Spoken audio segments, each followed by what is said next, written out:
This one cardboard shape can cover your entire floor, but the pattern can never repeat. Here it goes.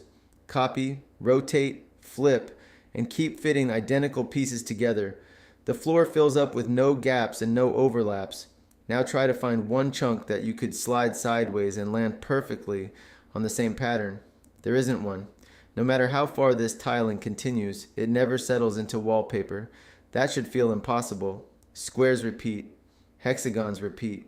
Even a wildly lopsided tile usually repeats once you arrange enough copies into a larger block. This little 13-sided menace refuses. It's called the hat, and it was discovered in 2023 by David Smith, a retired printing technician who liked experimenting with shapes. Honestly, finding this after mathematicians had hunted for it for decades is such a good plot twist that it sounds made up. The nickname for a shape like this is an Einstein, from the German for one stone, one tile that forces a non-repeating tiling. Keep your eye on the yellow copy. Every tile around it is identical, yet its neighborhood keeps changing as we zoom out.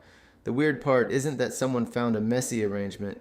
You can make a messy arrangement with bathroom tiles and poor planning. The claim is much stronger. Every complete tiling made from this shape is non-periodic. Somehow the outline makes repetition impossible. So what power does this crooked little hat have that a square doesn't? The first clue appears when we try the most obvious way to make any tile repeat. The obvious repeating block almost works, which is exactly where the trap lives. With an ordinary polygon, you take a few copies, make a compact cluster, then stamp that cluster across the plane. Translation symmetry achieved. The hat keeps leaving boundaries that demand different things. Watch this blue edge. A tile fits there, but placing it creates two new pockets. Fill those, and one pocket closes while the other grows into a shape that wants an entire cluster. It's like trying to flatten a fitted sheet, except the sheet has opinions. Now, non-repeating tilings existed long before the hat. Roger Penrose famously used two tile shapes with matching rules that forced them into an aperiodic pattern. Earlier examples needed thousands. Mathematicians kept reducing the number, and two became the stubborn limit. One shape sounds like a tiny improvement until you notice the loopholes. You can glue a two-tile set together and call the result one disconnected tile. Cute. Rejected. You can add colors and demand that colors match. Also useful, though the rule is doing some of the work. The real prize was one connected, unmarked shape whose plain geometry forces the behavior. The hat does that, with reflection allowed. A reflected hat has the same cardboard outline flipped over, so a physical tile can simply be turned over. A later relative called the specter even removed that permission, but our yellow troublemaker is enough for today, so the outline blocks the easy repeating clusters. Fine. That still doesn't explain how it covers infinity without eventually getting stuck. To see that, we have to stop watching single hats and notice the larger creatures they're assembling. Those larger creatures are the reason the tiling can keep going. Group the hats in the right way, and they form a small family of clusters called metatiles.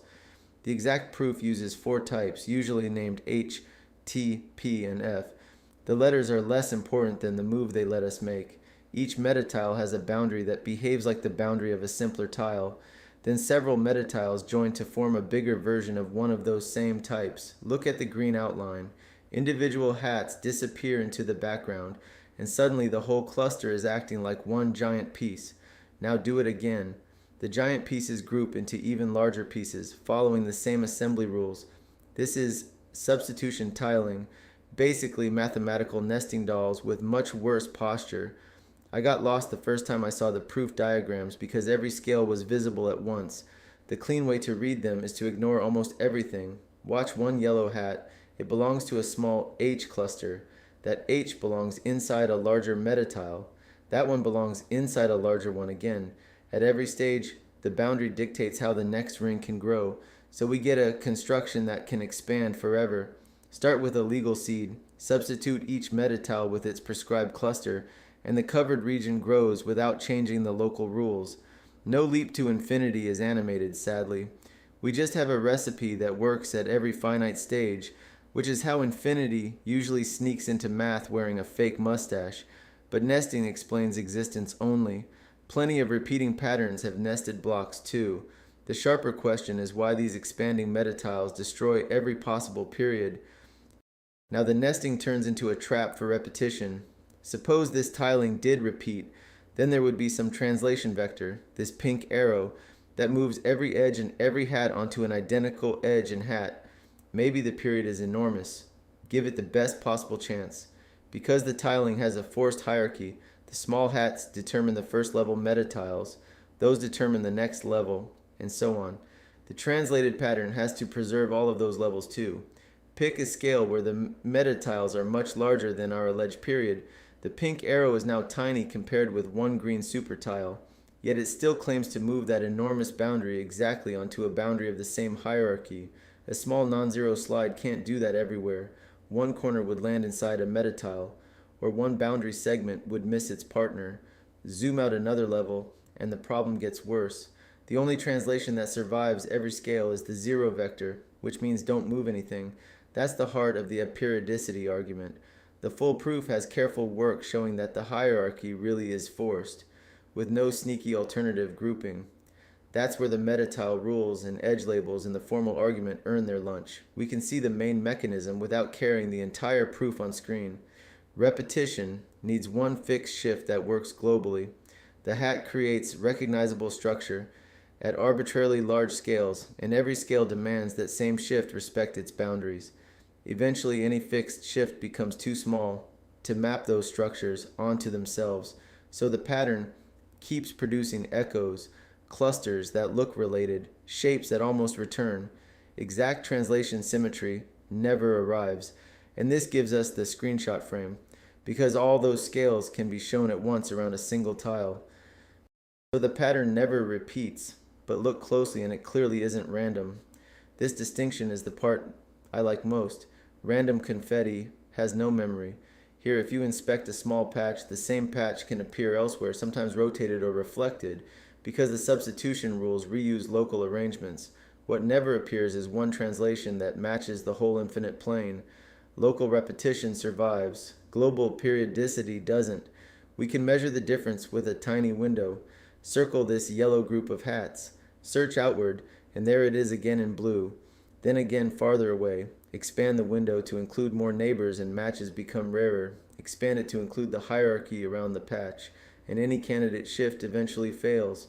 This kind of ordered non-periodicity connects the hat to quasi-crystals, physical materials whose atoms have sharp, long-range organization without ordinary repeating crystal cells. The hat itself is a mathematical tile, so please don't start selling hat-infused healing countertops. Still, the shared idea is real. Structure can be rigid without being periodic. That breaks a very sticky visual assumption.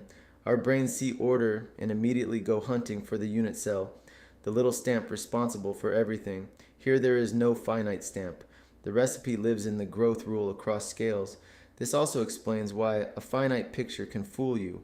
Crop any tiling small enough and you might find an almost repeat, or even a region that matches after a slide. A periodicity is a statement about the entire unbounded tiling. The lie only becomes visible when the window grows, which raises an awkward practical issue. If every image we can draw is finite, how could anyone verify a claim about every possible infinite tiling? The proof controls infinity by turning a global problem into a finite catalog. You don't inspect every completed tiling. You classify the ways hats can meet nearby. Edge against edge, corner near corner, gap closed legally or left impossible. Most arrangements die quickly because they create a hole that no hat can fill. The survivors assemble into those H, T, P, and F metatiles. Then you prove two things. First, legal metatiles can substitute to make larger legal metatiles, so complete tilings exist. Second, any complete hat tiling can be decomposed into that hierarchy, so a rogue periodic arrangement can't hide outside the construction. That second direction is crucial. Building one beautiful, non-periodic floor would only prove the hat can tile non-periodically. The Einstein claim says it cannot tile periodically. Every route through the local rules gets funneled into the same large-scale machinery. There is a technical wrinkle. The original hat belongs to a continuous family of related shapes made by adjusting edge lengths in an underlying grid. At certain special settings, the geometry can collapse into behavior that permits periodicity. The hat sits in the aperiodic range. Researchers use this family to understand why the matching rules work and to produce related monatiles, including the chirale specter that tiles periodically without reflected copies. This all happened through a mix of computer searches, hand-built models, and proofs by Smith, Joseph Samuel Myers, Craig Kaplan, and Chaim Goodman Strauss. The computer helped find and check candidates. It didn't replace the reason. The reason is the forced hierarchy we just watched. And once you see that hierarchy, the tile's ugly little outline starts looking less accidental. Every notch is steering the future. And now the original floor looks different. Each hat is a tiny local object. It only touches its neighbors. It has no map of the plane and no idea what happens 10,000 tiles away.